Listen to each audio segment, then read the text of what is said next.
I'm Professor Pieter Kruger. I'm a consultant clinical psychologist and the director for the Center for Health and Human Performance at Northwest University. And today we have the privilege to talk to my colleague, Mrs. Hanli Degenaar, who's a senior speech and language therapist, and she's also a specialist in neuroprotective development and communication interaction. Hanli, can you tell us just a little bit about what you do in your day-to-day life at Care to Kids? So every day we play with adults, play with parents, play with children, and the reason for that is to help children to develop for optimal development and also to have the best cognitive development, best relationship possibilities, and also to create some fun within families to keep them all healthy. Now, it's interesting if you say playing with adults as well. People will think speech and language therapists play with children. Talk to me a bit about this. What happens to a child's brain, firstly, when play is replaced by structure? And then also talk about just adults and where they fit into the bigger scheme of things. So when children are not allowed to just play, and especially with free play, then they do not get all the opportunities to explore their world, to find out what they're interested in, and to just be a little naughty, and figure out how to solve a problem, figure out consequences, and all of that is really important for a child to have good activation in all the important brain areas that is important for executive function, for language development, for cognitive development, and also for social emotional intelligence. So if we listen to that, it's actually all the things that we want our children to develop, and parents think we can discipline that.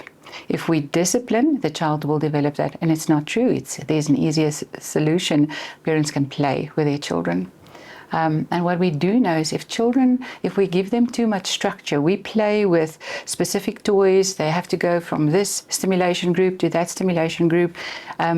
The brain is activated in very sort of set ways instead of having this lovely dynamic flow of information throughout the brain and the different areas in the brain. So if you want your child to be the star of the future, well, within your family, then make sure that they get enough free play.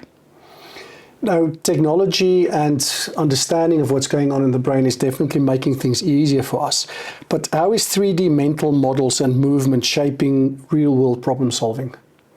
So we live in a 3D world. But what parents want children to do is to be very good at naming things. Parents are very proud if their children can name all the colors by age 2, and if they can count to 5, but that's actually not helping children to navigate their world. And with children playing around, climbing over things, crawling through things, being a little bit naughty, trying things out that they see their parents do, children are actually building 3D mental models of not just of their world, but also of what their bodies can do, how other people will interact with them, and also of how to problem solve. And very importantly is the spatial awareness, and that creates all the precursor or the foundation for mathematics, for reading, and for problem solving. And if you look at what we are struggling with children, is that they're not good with mathematics. They're not good with problem solving. So we have to start thinking, why do we see it in this generation of young children? We are doing something wrong, and it's maybe because we've forgotten how important 3D play is for children. It's not just building blocks, it's playing around, climbing up and down, and doing things like that. You've mentioned a few interesting things. So the 3D model building, very interesting. You've mentioned free play a few times as well. But in a world where we live, where time is limited and parents like to structure things and we have a schedule that we need to get through, why is free play essential, firstly? And what are we risking by scheduling every moment? So we are risking our children's brains. Parents are also risking their own emotional well-being, because what adults often don't understand or don't know is that play is also good for them. Play affects our neurosystem. It regulates the neurological system, and when you play, you can't be anxious. Play prevents people from rumination in their thought process, and when you play, your language use and your use of body language is different, and that creates a better quality of thinking. So by playing, everybody gets a dosage of healthy interaction, and even if it's just playful moments, you don't have to play for half an hour or an hour, just playful moments throughout the day between parents and children, and then also for adults is important. On that note, just tell us a bit more about this, because a lot of parents will come back and say, but we don't have the time to do this. So how can families discover play together, especially if they tell you, but we don't have the time? Well, all parents have to feed their children, transport their children, put them to bed and bath them. Otherwise, you will be in trouble. So, and that's the wonderful thing is in those activities, which takes you about 10 to 20 minutes. Sometimes if the children are a little bit opposing, they it might take you a little bit longer, but in that, there's a lot of opportunities to play, so parents just need to be made aware of it. And if parents schedule in playtime at home, time where we just put down all technology and just play. And what we've seen in our practice is that parents often says that they don't have the time, but then they come home from work and they just want to sit down for half an hour, watch something on TV, watch a little bit of sport, watch a soapy, have a cup of coffee, but they don't actually feel much better or relaxed after that. So if we get parents to try just 10 minutes of play, 10 to 15 minutes when they get home, parents report to us if they start doing that, they are feeling much better and they don't have the need for sitting down watching something on television. So I think it's just a matter of parents should try it. Are there particular things you might recommend? What sort of games do you know might tick the box and might actually be easy and quick to do in the time they have available? The first thing that parents can do is to be silly, because there is no kid that doesn't like to see their parent being silly, being funny.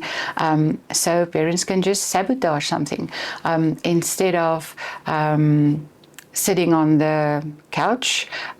Maybe just try and sit upside down with your head first. All kids will love that. Even teenagers they would frown and they would say, what's dad doing or what's mum doing now? But that will spark conversation and a little bit of a smile and a laugh. And so being silly is one of the best things that parents can do. Something else is to dance together. Just put on a song and you start with fun movements. All the kids will follow, and the teenagers would probably just joke about that to their friends, but they still will do it with a little bit of a laugh. So they're just simple things. Definitely food for thought. Now, just on the adult play, maybe for a last question, I believe there are some current examples of successful companies using play more. So we bring the adult space into this. Can you tell us a bit more about that? So science is backing this up, that play is actually beneficial to companies' growth, their innovation, creativity within the company, and also with communication or creating a safe space for employees to communicate with each other.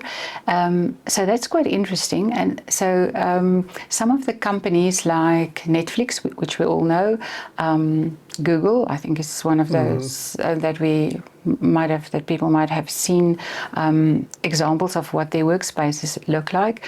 There's also some clothing companies, quite a lot that Forbes magazine has featured in some of their issues, is that these companies use metrics to measure